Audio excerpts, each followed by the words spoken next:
ذی الحجې په لسو ورځو کې نوکان اخیستل څنګه دي یا زیر ناف ویښتان اخیستل څنګه دي د ترخونو ویښتان اخیستل څنګه دي برید اخیستل څنګه دي یو انسان قربانی ونیوله د قربانی نیت یې وکړو نو دا نوک اخیستل برید اخیستل زیر ناف ویښتان اخیستل دا څنګه دي د دې حکم څه دی زمونږ د بعضې عوامو حضرات ورونو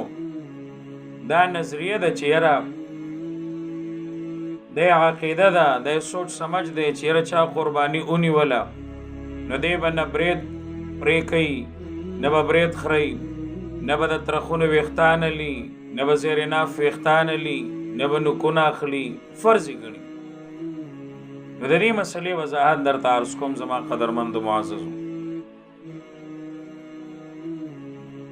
ام سلمہ رضی الله تعالی عنها د رسول الله صلی الله علیه وسلم ارشاد نقل کړي چې کوم یو انسان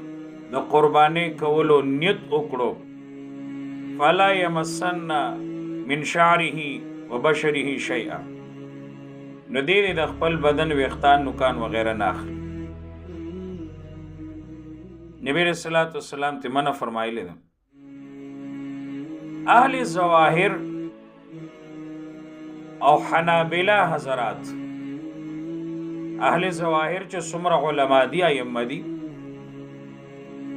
او حنابلہ حضرات امام احمد ابن حنبل رحمهم الله دوی فرمایي چې دا نه د نبی رسول الله والسلام د تحریم د پاره ده د مسلې وضاحت دا دی اوس که یو انسان د قربانی نیت کو قربانی له سروي راواغستو رای وصلو نو اهل ظواهر فرمایي امام احمد ابن حنبل رحمه الله فرمایي چې بیا د نوک ناخلی بریتان دی ناخلی د ترخ ویښتان دی ناخلی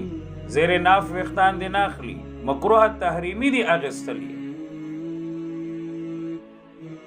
او امام شافعی رحمه الله او امام مالک رحمه الله دی نہیں تا نہیں تنزیحی وی نہیں تنزیحی چې خبره نه ده چې دا بریت واخلی یا زیر ناف ویښتان یا نوکان واخلی امام ابو حنیفه رحمه الله دې ته خلاف اولا وي خلاف اولا چې ښه کار نه دی چې تا قرباني نیولې ده بیا دا بریتم اخلي یا نوکان هم اخلي نو زما معززو قدرمندو مسله دا ده چې یو انسان د قربانۍ کولو د پاره څاروي راوستلو یا مثال کې د قربانۍ کولو نیت یې وکړو نو ذی الحجه چې کله داخل شي ذی الحجه داخل شي نو قربانۍ کولو پورې لسمه ذی الحجې پورې نوکان زیر ناف ویښته یا د ترخ ویښته یا برید نه اخیستل بهتره طریقه ده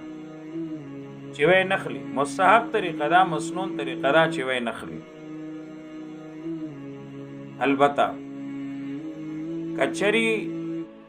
د یو انسان په بریتو باندې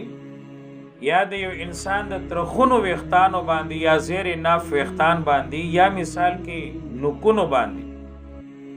سلویخت ورځې برابرېدلې سلویخت ورځې په برابر شو اوس مثال کې 15 ورځې د ذی الحجې ووتلې او د نوکانو دغه شان د زیر ناف د ویښتانو یې 40 دن برابر شولو نو بیا د لپاره اخیستل ضروری دي د دې انسان د لپاره بیا برید اخیستل دغه شان زیر ناف ویښتان اخیستل نوکان اخیستل دا واجب او ضروری دي فرض دي بیا واخله نبی رسول الله والسلام دا تعین مقرر کړی 40 دن نه به اغاړه نوکان نه ساتي دا زمونږه بعضې نوجوانان رونه